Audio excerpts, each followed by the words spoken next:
Welcome to your occupational health and safety training.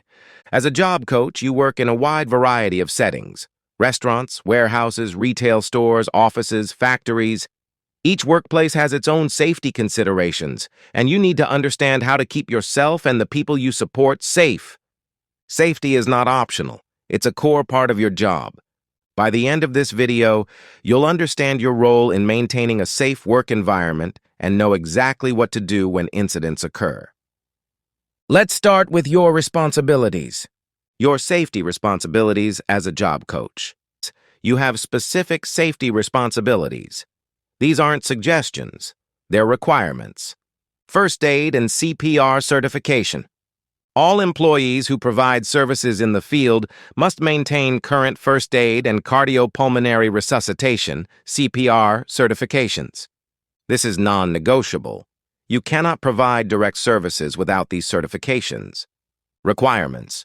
Certifications must be from recognized organizations, American Red Cross or American Heart Association. You must keep certifications current, renew before expiration. You must submit proof of renewal to Human Resources. Copies of certification cards are kept in your personnel file. Failure to maintain required certifications may result in disciplinary action, up to and including termination. This is serious. Keep your certifications current. Safety at job sites. AILS provides services in public places and complies with local fire department regulations, ADA accessibility standards, and all safety requirements. Your responsibilities at job sites. Follow all employer safety protocols. Teach work safety practices to participants while they work. If you observe a safety concern at any job site, report it immediately. Examples of reportable safety concerns: blocked emergency exits, damaged equipment that could cause injury, unsafe work practices by others at the site, environmental hazards, wet floors without signage, exposed electrical wiring, inadequate lighting in work areas. Don't assume someone else will report it. If you see it, report it. Recognizing workplace hazards and following safety protocols. Every workplace has hazards. Your job is to recognize them, understand them, and teach your clients to work safely around them. Following employer safety protocols. Each workplace has its own safety rules.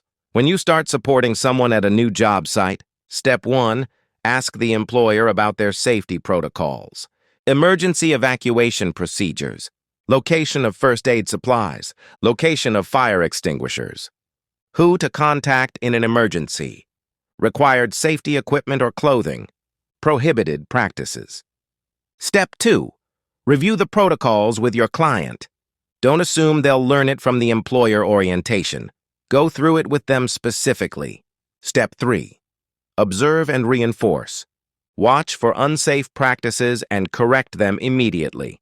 Praise safe work practices. Step 4. Document. If safety issues arise, document them in your notes and report to your supervisor. Teaching safety before work begins.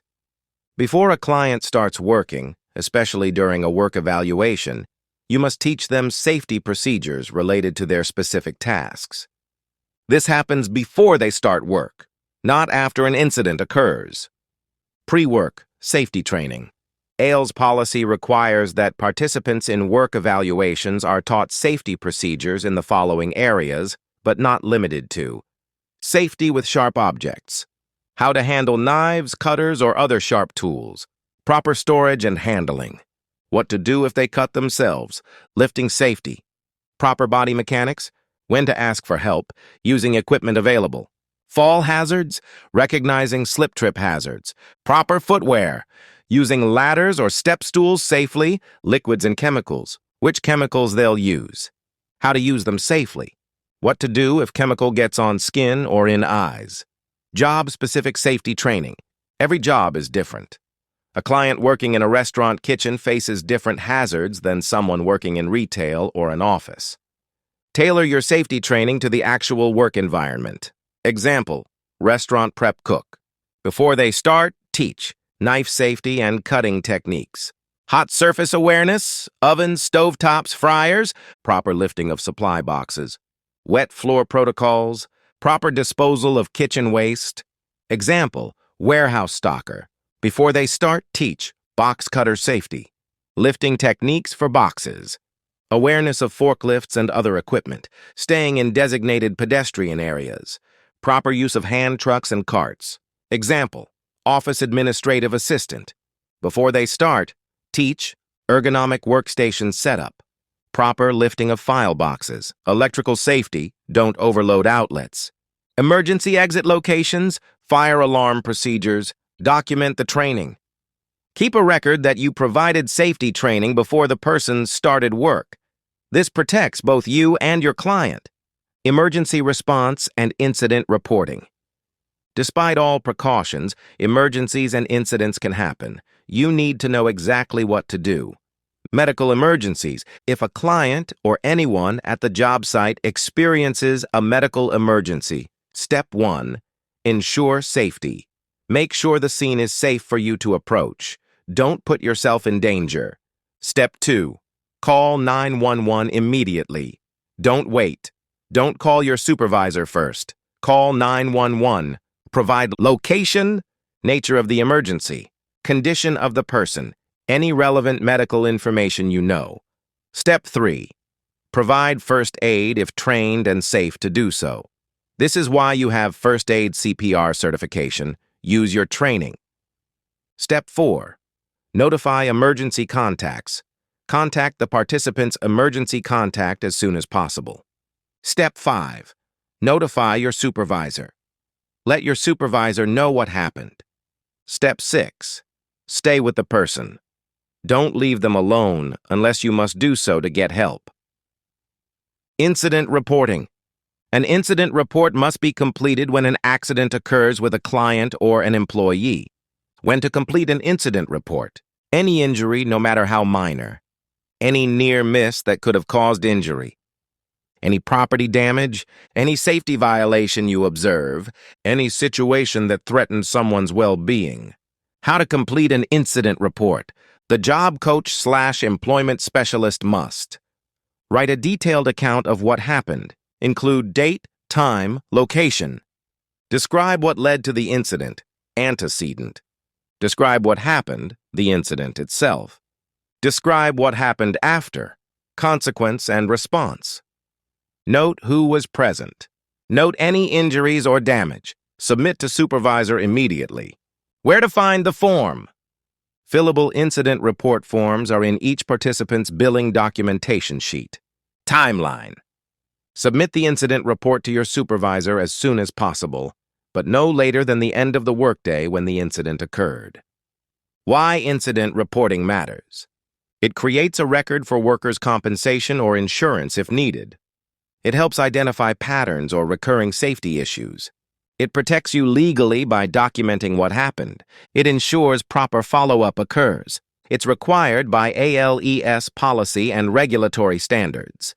What happens after you report it? Your supervisor will review the incident, may investigate further, will document it in safety records, and will determine if additional action is needed, such as additional training, workplace modifications, or reporting to other agencies. Mandatory reporting of abuse or neglect. This is separate from regular incident reporting. If you become aware of alleged abuse, neglect, or exploitation of a participant, immediate action required. Report to your supervisor immediately. Document all details related to the allegation. Timeline. Incidents involving participants must be reported to Adult Protective Services within 12 hours of initial notification. Participant safety. The participant will be removed from the potentially harmful situation or location until investigation is complete. Your role: document what you observed or were told. Cooperate with investigation. Maintain confidentiality. ALES is a social service agency that is mandated to report abuse or suspected abuse. This is not optional. You must report. Let's review what you learned today. First, you must maintain current first aid and CPR certifications from American Red Cross or American Heart Association. This is a requirement for providing services. Second, recognize common workplace hazards. sharp objects, lifting hazards, fall hazards, chemicals, and equipment. Follow employer safety protocols at every job site. Third, teach safety procedures to clients before they start work. Tailor safety training to the specific job and document that training occurred. Fourth, in medical emergencies, call 911 immediately, provide first aid if trained, and notify emergency contacts. Complete incident reports for all accidents, injuries, near misses, and safety concerns. Submit reports the same day to your supervisor. Fifth, mandatory reporting of abuse or neglect within 12 hours to Adult Protective Services. Report immediately to your supervisor and document everything. Safety is everyone's responsibility. Your awareness, training, and quick response can prevent injuries and save lives. Take safety seriously. Always. See you in the next video.